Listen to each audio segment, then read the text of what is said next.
Good morning. So, we are starting with the first topic on biodiversity. We start with the very basic type of life, that is viruses. As is normal with the previous videos, in this video also, important points will be marked in red. You can note them down for reference in future. So, paper biodiversity का पहला topic है viruses, simplest of organisms हैं और सबसे different organisms भी हैं। तो viruses start कर रहे हैं। This is introductory chapter two viruses. पहले की तरह इसमें भी you will have points marked in red जो इम्पोर्टेंट हैं। आप चाहें तो उनको बाद के लिए नोट कर सकते हैं। Okay, so what is a virus? Virus is a non cellular particle. ध्यान रखिएगा, नॉन सेलुलर है, सेल के अंदर जो चीज़ें या सेल जैसा होता है वैसा नहीं है, नॉन सेलुलर पार्टिकल है। Secondly, it is made up of genetic material. इसके अंदर जेनेटिक मटेरियल होता है, यानी कि आरएनए या डीएनए में से कुछ होगा, साथ में प्रोटीन्स होंगे that can invade living cells. So 4 points: non cellular है, जेनेटिक मटेरियल होता है और साथ उसके प्रोटीन होता है, and then lastly it can invade living cells, मतलब कि लिविंग सेल्स का ये पैरासाइट है, लिविंग सेल्स को डैमेज कर सकता है, उनके अंदर घुस सकता है। बस ये 3-4 चीज़ें हैं जो वायरस की डेफिनेशन को बनाते हैं। But excuse me, but at the same time viruses जो हैं, इनमें कुछ एक चीज़ें ऐसी हैं जिनसे कुछ बायोलॉजिस्ट कहते हैं कि लिविंग है या नॉन लिविंग है, ये कन्फ्यूजन है। तो लिविंग सेल्स के बारे में तो सबको पता ही है। अब नॉन लिविंग वाली कौन सी बातें हैं जो वायरसेस में हैं? इनके अंदर सेल जैसी कोई चीज़ नहीं है, ठीक है। दे डू नॉट ग्रो और रिस्पॉन्ड टू देयर सराउंडिंग्स, मतलब वायरस पार्टिकल आप कहीं रख दें तो 6 महीने साल बाद आके देखेंगे तो उसका साइज़ बड़ा नहीं होगा, कोई ग्रोथ नहीं होगी उसमें, या उसका साइज़ कम नहीं होगा। फिर अगर आप उसकी सराउंडिंग्स में टेम्परेचर को चेंज करते हैं, एयर को चेंज करते हैं, तो वो उसके लिए रिस्पॉन्ड नहीं करेगा, स्टिमुलस को रिस्पॉन्ड नहीं करेगा, अपना फूड नहीं बना सकता। और लास्टली, ये सिर्फ एक लिविंग सेल के अंदर जाके ही मल्टीप्लाई कर सकता है, रिप्रोड्यूस कर सकता है। एक लिविंग सेल से बाहर अगर इसको निकाल दें, अपने होस्ट से बाहर अगर इसको निकाल दें, तो ये रिप्रोड्यूस नहीं कर सकता, ये अपने टाइप के दूसरे ऑर्गेनिजम्स नहीं बना सकता। तो इन कुछ कैरेक्टर्स से ऐसा लगता है कि ये शायद एक लिविंग और नॉन लिविंग के बीच का कोई ऑर्गेनिज्म है, कोई कड़ी ऐसी है जो आधी लिविंग है आधी नॉन लिविंग है। तो ये वायरस के कुछ इंपॉर्टेंट पॉइंट्स हैं जो ध्यान में रखिएगा। ओके, वायरसेस की डिस्कवरी कंफ्यूजन है थोड़ा सा, बट एनीवे, जेनरिक ना 1897 में जेनरिक नाम के बी साइलेंट है, सो जेनरिक नाम के एक साइंटिस्ट हैं जिन्होंने ये टर्म यूज़ किया सबसे पहले वायरस। और वायरस जो वर्ड है, अगर इसका मीनिंग देखें लैटिन में, तो इसका मतलब होता है पॉइजन। ऑलराइट, उसके बाद वेंडल स्टैनली हैं जिन्होंने वायरसेस को ये पता लगाया कि वायरस के अंदर भाई न्यूक्लिक एसिड और प्रोटीन है, इसका मतलब लिविंग ऑर्गेनिज्म जैसी कुछ चीज़ें हैं। और लास्टली जो वायरस की डिस्कवरी में इम्पोर्टेंट एक माइलस्टोन है, एक इम्पोर्टेंट साइंटिस्ट हैं, वो है जेनर, एडवर्ड जेनर, जिन्होंने वैक्सीन बनाया, सबसे पहला दुनिया का वैक्सीन बनाया एडवर्ड जेनर ने। इन्होंने देखा कि स्मॉल पॉक्स से बहुत डेथ होती थी कुछ टाइम पहले तक, तो इन्होंने देखा कि जो लेडीज़ इंग्लैंड में दूध बेचने आती हैं शहरों में, उनको स्मॉल पॉक्स नहीं हो रहा और शहर में जितने लोग हैं वो मर रहे हैं। तो इन्होंने उन लेडीज़ पे चेक किया तो वो काओ पॉक्स उनको हुआ हुआ था, उन लेडीज़ को। काओ पॉक्स काउज में होता है स्मॉल पॉक्स की तरह, लेकिन थोड़ा बहुत ह्यूमन पे भी हो जाता है, लेकिन इतना डेंजरस नहीं होता है। तो उससे उनके अंदर एक इम्यूनिटी डेवलप हो गई थी स्मॉल पॉक्स के अगेंस्ट। जेनर ने फिर उस काउपॉक्स वाले पस्ट्यूल में से, फिंसी में से एक लिक्विड निकाल के एक बच्चे को इंजेक्ट किया जिसको स्मॉल पॉक्स नहीं हुआ। तो that was the first vaccine, milder form of the virus was given to the child. ठीक है। डिजीज कॉजिंग वायरस हम दे नहीं सकते हैं, या तो उसको मार के देते हैं या उसका एक माइल्डर फॉर्म दिया जेनर ने in the form of a vaccine. Okay, properties of viruses. तो कुछ कुछ मेन फीचर्स हैं वायरसेस के जिनको हम पहले भी डिस्कस कर चुके हैं, और कुछ एक फीचर्स हैं जो नए हैं। नॉन लिविंग स्ट्रक्चर्स, मतलब इनके अंदर ये लिविंग भी हो सकते हैं, नॉन लिविंग भी हो सकते हैं। इसको होस्ट से निकाल के रख दीजिए तो ये एक चौक के टुकड़े की तरह पड़ा रहेगा, ग्रो नहीं करेगा, चेंज नहीं होगा, कुछ नहीं होगा इसको, ठीक है। अगर इसको आप अंदर डाल दीजिएगा किसी पैरासाइट के, तो it becomes living. Okay, so viruses are surrounded by a protein coat called capsids. सिर्फ एक प्रोटीन की लेयर इनके आसपास होती है जिसको हम कैप्सिड कहते हैं। ये कैप्सिड जो है छोटे छोटे प्रोटीन्स की बनी हुई है, और एक एक प्रोटीन को हम कैप्सोमियर कहते हैं। सारे कोट को मिला के कैप्सिड, और उसमें से एक प्रोटीन अगर ले तो उसको कैप्सोमियर। ओके, बहुत सारे कैप्सोमियर मिलके कैप्सिड बनाते हैं, ठीक है। सेकंड थर्ड पॉइंट इज कि इनके पास या तो एक मॉलिक्यूल डीएनए का होगा या आरएनए का होगा, दोनों नहीं होंगे, दोनों में से एक ही होगा। ओके, या तो डीएनए या आरएनए। देन ये बात हम पहले भी कर चुके हैं, they can reproduce only inside the host cell. अपने होस्ट के अंदर, एक लिविंग सेल के अंदर जाके ही रिप्रोड्यूस कर सकते हैं, ठीक है। कई वायरसेस के ऊपर प्रोटीन कोट के अलावा एक प्रोटेक्टिव एनवेलप भी होता है, नॉर्मली फैट्स और प्रोटीन्स का मिक्सचर होता है, उसको एनवेलप कहते हैं। उसमें से कुछ प्रोटीन्स बाहर निकले होते हैं जिनको स्पाइक्स कहा जाता है। आजकल जो मोस्ट फेमस वायरस हो गया आपका कोरोना वायरस, कोविड-19, ये ऐसा वायरस है जिसमें एनवेलप भी है, और उस एनवेलप से निकली हुई स्पाइक्स भी हैं जो इसको हमारी बॉडी के सेल्स के साथ अटैच करने में हेल्प करते हैं, ठीक है। और वायरस जो है वो कुछ खास सेल्स को ही अटैक करेगा, ये नहीं कि एक वायरस है तो वो हर एक तरह के सेल को अटैक कर देगा, हर एक ऑर्गेनिज्म को अटैक कर देगा। एक स्पेशल ऑर्गेनिज्म, एक उसके भी एक स्पेशल सेल को ही ये अटैक करता है। Okay, continuing with properties of viruses.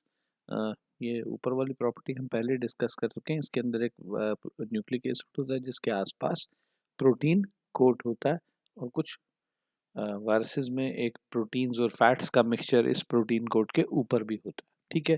Then viruses do not have cell organelles, उनके अंदर कोई सेल ऑर्गेनेल्स नहीं है, न्यूक्लियस, माइटोकॉन्ड्रिया, क्लोरोप्लास्ट कुछ भी नहीं होता है। फिर इनमें जो डिवीजन होता है वो सिर्फ 2 स्टेप्स का होगा, क्योंकि सेल ऑर्गेनेल्स तो है नहीं, वो तो बनाने नहीं है, सिर्फ 2 स्टेप्स होंगे। जो अपने अंदर डीएनए या आरएनए है उसको डबल करेंगे, और जो अपना प्रोटीन का कवर है उसको डबल करेंगे, बस दैट्स ऑल। रिप्रोडक्शन हो गया, एक नया वायरस पार्टिकल बन गया, ठीक है। वायरसेस को हम होस्ट सेल के अंदर ही मल्टीप्लाई करता हुआ देखते हैं। उनको हम बाहर अपनी लैब में, किसी फ्लास्क में या किसी बीकर में या किसी पेट्री डिश में नहीं हम ग्रो कर सकते, वो वहाँ पे मल्टीप्लाई नहीं करते हैं, ठीक है। बैक्टीरिया ऐसा कर लेते हैं, bacteria is a very good medium that way. उसको आप एक फ्लास्क में ग्रो करके उसके ऊपर बहुत सारे ड्रग्स को टेस्ट कर सकते हैं किससे ये मारा जाए, लेकिन वायरसेस में ऐसा नहीं है, वो सिर्फ लिविंग सेल्स के अंदर ही डिवाइड करते हैं और ग्रो करते हैं। Viruses do not undergo binary fusion. Binary fusion simplest form of cell division है, जो हमें बैक्टीरिया में नजर आएगा, वो हम नेक्स्ट चैप्टर में पढ़ेंगे, वो भी वायरसेस में नहीं होता है। Okay, so this is a complex virus because it has, as you can see, it has nucleic acid, then yellow colour का प्रोटीन कोट। नॉर्मल वायरस में बस इतना ही होता है, एक न्यूक्लिक एसिड अंदर सेंटर में और दूसरा प्रोटीन कोट, लेकिन इसके अंदर एक एनवेलप भी है। एनवेलप जो है that is made up of fats and proteins, और इस एनवेलप के जो प्रोटीन्स हैं वो बाहर को निकले हुए थे कुछ एक, जिनको हम स्पाइक्स कहते हैं। They are helpful in attaching the virus to host cell. Host cell को पकड़ने के लिए ये वायरस की हेल्प करते हैं। तो इस तरह का वायरस जो है जिसमें स्पाइक्स भी होंगे, जिसमें एनवेलप भी होगा, उसको हम एनवेलप्ड वायरस कहते हैं। So if somebody asks you what is the structure of a virus, these are the main points. viruses have nucleic acids, they have capsids, which are composed of smaller subunits, smaller proteins called capsomeres. Okay, uh, the capsids protect the nucleic acid naturally, और कुछ एक viruses में lipoprotein envelope होता है. Some viruses may have enzymes also. एक आध enzyme particle भी हो सकता है virus के अंदर, जैसे कि single stranded ssRNA means single stranded RNA. इन सब वायरसेस के अंदर एंजाइम रिवर्स ट्रांसक्रिप्टेज होता है. ठीक है, ये क्या करता है ये हम आगे डिस्कस करेंगे. ओके, वायरसेस की डिस्कवरी कंफ्यूजन है थोड़ा सा, बट एनीवे जेनरिक ना 1897 में जेनरिक नाम के बी साइलेंट है, सो जेनरिक नाम के एक साइंटिस्ट हैं जिन्होंने ये टर्म यूज़ किया सबसे पहले वायरस. और वायरस जो वर्ड है, अगर इसका मीनिंग देखें लैटिन में तो इसका मतलब होता है पॉइजन. ओके, ये थोड़ा सा डिटेल में दिखा दिया. हम इस फोटोग्राफ में कैप्सोमियर्स क्या होते हैं वो बताना चाह रहे हैं. कैप्सिड इस पूरे एनवेलप को कहेंगे, ब्लू कलर का जो पूरा है स्ट्रक्चर उसको कैप्सिड कहेंगे. उसके अंदर न्यूक्लिक एसिड होगा, लेकिन ये कैप्सिड जो है छोटे छोटे ब्लॉक्स का बना हुआ है, छोटे छोटे सर्कल्स का बना हुआ है. इन सर्कल्स को कैप्सोमियर्स कहते हैं और ये प्रोटीन्स के बने होते हैं. ऑलराइट, अब स्ट्रक्चर से रिलेटेड कुछ इंपॉर्टेंट पॉइंट्स. वायरॉन क्या होता है? वायरॉन इज एंटायर वायरस पार्टिकल जिसमें प्रोटीन कोड, कैप्सिड, अंदर की एंजाइम्स, एनवेलप सब कुछ मिला लें तो उस पूरे पार्टिकल को हम वायरॉन कहते हैं. और ये वायरॉन जो है ये इन्फेक्शन कर सकता है. It is the active form of the virus. Means अगर आप किसी होस्ट में से किसी ह्यूमन या एनिमल में से वायरस निकालते हैं तो वो आपको वायरॉन के फॉर्म में मिलेगा, एक इन्फेक्शियस पार्टिकल के फॉर्म में मिलेगा. And last and very important is what is a retrovirus. ये काफ़ी इंपॉर्टेंट है, ये आपको आगे जेनेटिक्स, बायोटेक्नोलॉजी सब में इसका यूज़ करेंगे आप, तो इस डेफिनेशन को याद रखिएगा. A virus which has RNA molecule as its nucleic acid instead of DNA is called retrovirus. इसके अंदर अगर आप इस रेट्रोवायरस को स्टडी करेंगे तो रेट्रोवायरस के आसपास एक कवर होगा कैप्सिड का, लेकिन उस कैप्सिड के अंदर अगर हम देखेंगे तो उसके अंदर DNA मॉलिक्यूल नहीं होगा, RNA होगा. ऐसे सभी वायरसेस को रेट्रोवायरस कहते हैं. और इन वायरसेस के अंदर एक एंजाइम, स्पेशल एंजाइम होता है जिसको रिवर्स ट्रांसक्रिप्टेज कहते हैं. अब ये एंजाइम क्या करता है, ये उस RNA मॉलिक्यूल को DNA में बदल देता है जब ये रेट्रोवायरस किसी होस्ट के अंदर घुसता है तो. ठीक है, अब इस रिवर्स ट्रांसक्रिप्टेज की वजह से ही बायोटेक्नोलॉजी जो कुछ भी है वो mainly because of this enzyme. This is one of the basic tools of biotechnology जो हमने वायरसेस से निकाल के अपने फायदे के लिए यूज करना शुरू किया है. सो इट्स इंपॉर्टेंट, ध्यान रखिएगा what is retrovirus, what is a virion. Okay, so we are going to start with the classification of viruses. We are just taking up two types of classifications. एक बहुत simple है और एक latest है. तो जो बहुत सिंपल वाली है वो ये है, होस्ट पे बेस्ड आप वायरसेस को क्लासिफाई कर सकते हैं कि वो किसको अटैक कर रहा है उस पे बेस्ड. प्लांट वायरसेस यानी कि ऐसे वायरसेस जो प्लांट्स को अटैक करेंगे. एनिमल वायरसेस यानी ऐसे वायरसेस जो एनिमल्स को अटैक करेंगे. ठीक है. And bacteriophages are viruses, special viruses which attack bacteria. Alright.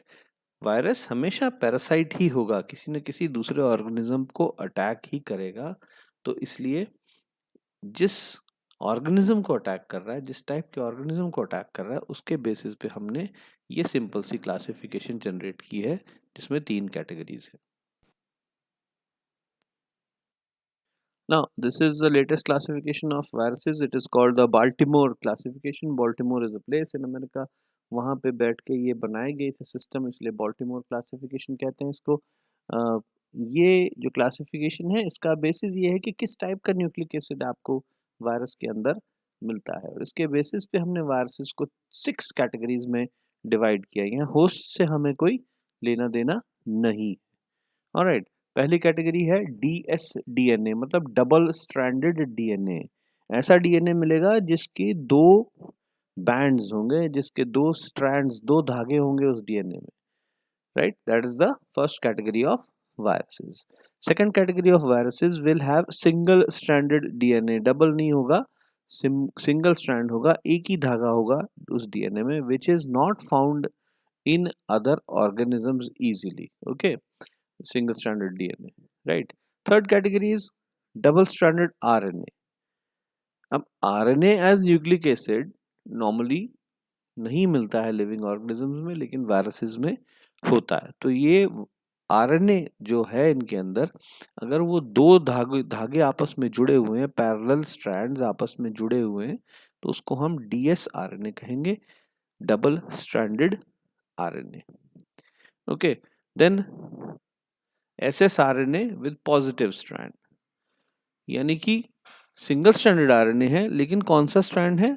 Positive strand है। पॉजिटिव स्ट्रैंड किसको कहते हैं? उस स्ट्रैंड को कहते हैं जो बनता है डीएनए की नकल से। Okay, so that is called a positive strand. Fifth category is SS RNA virus with negative strand, single stranded RNA with a negative strand. This is the RNA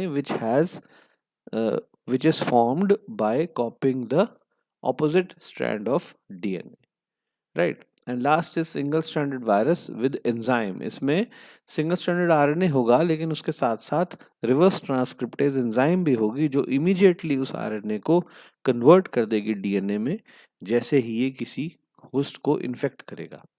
तो do not go into too much of detail about what kind of viruses, किस तरह के viruses हैं ये, सिर्फ ये 6 categories याद रखिएगा, बॉल्टिमोर क्लासिफिकेशन याद रखिएगा नाम, और ये ध्यान रखिएगा कि ये जो क्लासिफिकेशन है it is based on the type of nucleic acid present in viruses. Okay, now we are now starting with the reproduction in viruses. Reproduction in viruses of two types, lytic cycle, lysogenic cycle. देखिए, virus जो है ये host के बाहर non living dead organism की तरह पड़ा रहता है, होस्ट के अंदर जाके ही एक्टिव होता है, और एक्टिविटी में ये जो काम करता है वो ये काम करता है कि अपने जैसे और वायरस बनाता है, बस और कुछ नहीं करता, रिप्रोडक्शन ही करता है होस्ट के अंदर भी। तो होस्ट के अंदर कैसे काम करता है, उसका जो फर्स्ट स्टाइल है या फर्स्ट टाइप ऑफ रिप्रोडक्शन है, that is called as lytic cycle. Lytic comes from the word lysis. Lysis का मतलब होता है तोड़ देना, डिस्ट्रॉय कर देना, ब्रेक कर देना।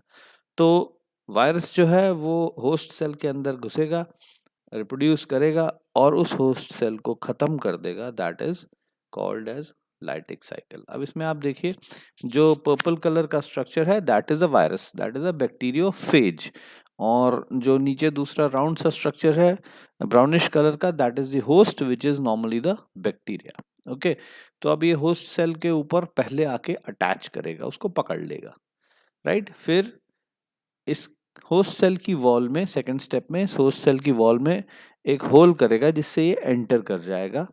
लेकिन एंटर क्या करेगा? सिर्फ वायरस का डीएनए, या अगर वो वायरस रेट्रोवायरस है तो उसका आरएनए ही एंटर करेगा।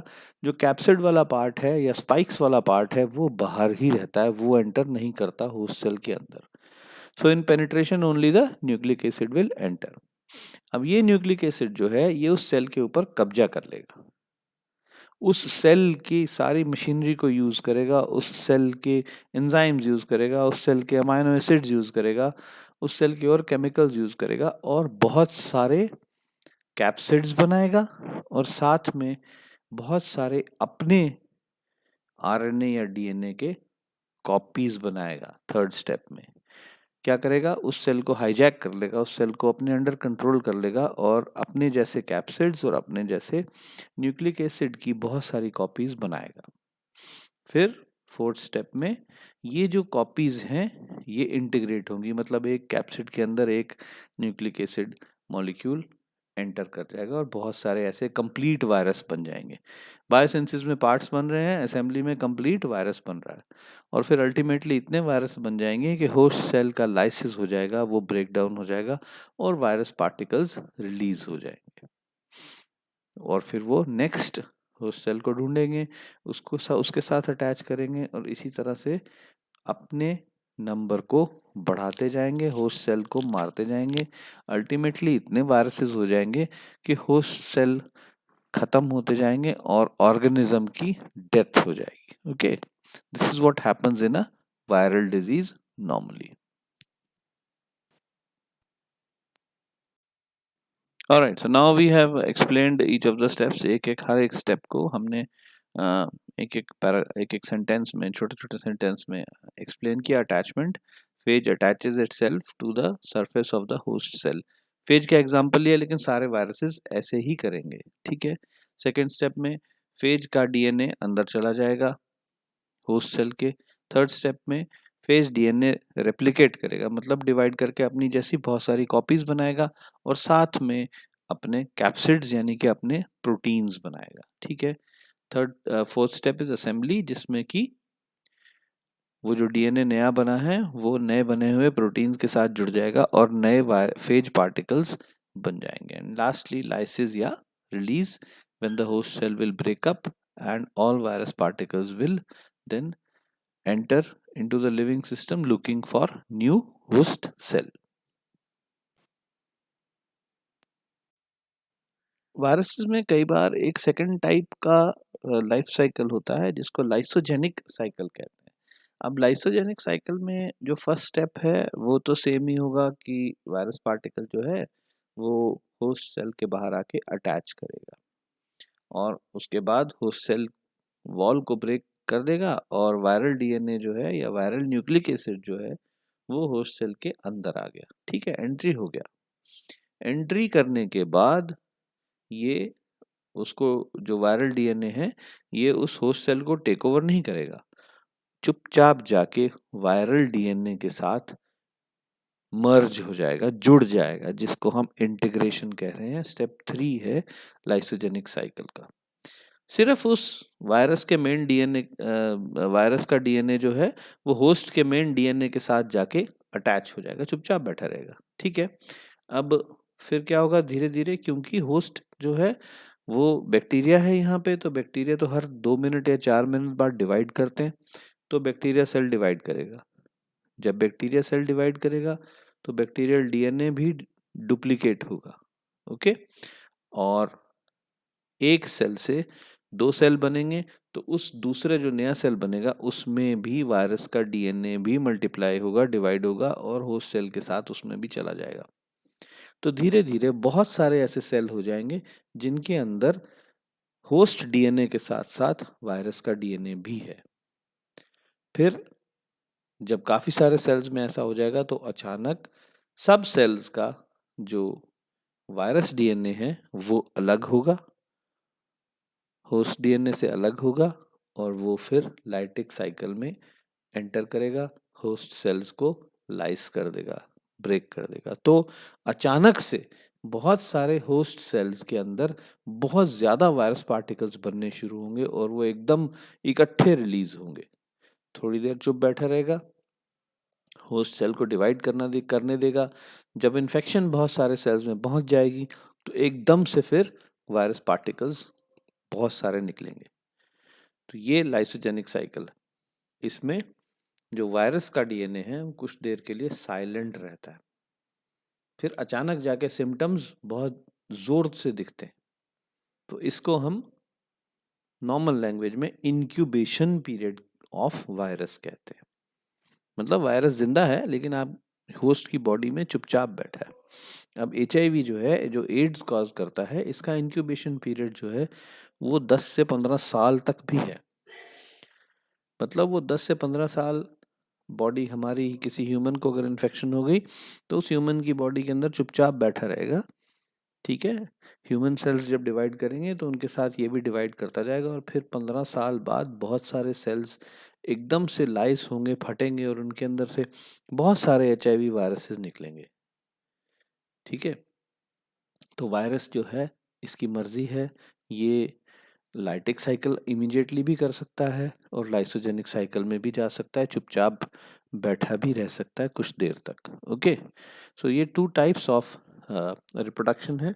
अगर आपसे लाइसोजेनिक साइकिल के बारे में पूछा जाता है तो ये 4 डायग्राम तो बनाएंगे, 4-5 डायग्राम जितने भी हैं ये बनाएंगे आप, इनके साथ साथ लाइटिक साइकिल भी बनाएंगे।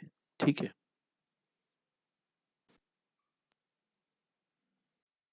ऑलराइट, ब्रीफली लाइसोजेनिक साइकिल के स्टेप्स क्या क्या हैं। सबसे पहले तो वायरस का डीएनए होस्ट में एंटर होगा। सेकेंड स्टेप, जो वायरस का डीएनए है वो होस्ट के डीएनए के साथ जुड़ जाएगा, इंटीग्रेशन हो जाएगी। थर्ड स्टेप, होस्ट सेल अपनी बहुत सारी कॉपीज बनाएगा, तो साथ साथ में वायरस के डीएनए की भी कॉपीज बन जाएंगी।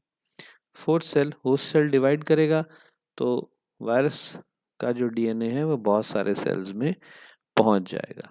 Fifth and the most important step, at any moment when the virus is triggered, जब वायरस का जीन एक्टिव होगा तो वायरस डीएनए जो है वो होस्ट सेल से डिटैच होगा, अलग होगा और लाइटिक साइकिल स्टार्ट कर देगा। ठीक है। तो ये तो हैं स्टेप्स लाइसोजेनिक साइकिल के। एक इंपॉर्टेंट पॉइंट ये है कि जब वायरस का डीएनए होस्ट के डीएनए के साथ अटैच हो जाता है तो वो जो नया डीएनए बनता है उसको हम प्रोफेज कहते हैं, और ये प्रोफेज कॉपी होके होस्ट के दूसरे सेल्स में पहुंचता जाता है। ये डेफिनेशन इंपॉर्टेंट है, ध्यान रखिएगा इसको। एग्जामिनेशन में नॉर्मली पूछ लेते हैं what is a prophage. Okay, so this is a brief introduction to viruses. इतना ही करिएगा, do not go into too much of detail, this much is enough as an introductory chapter for viruses. Thank you.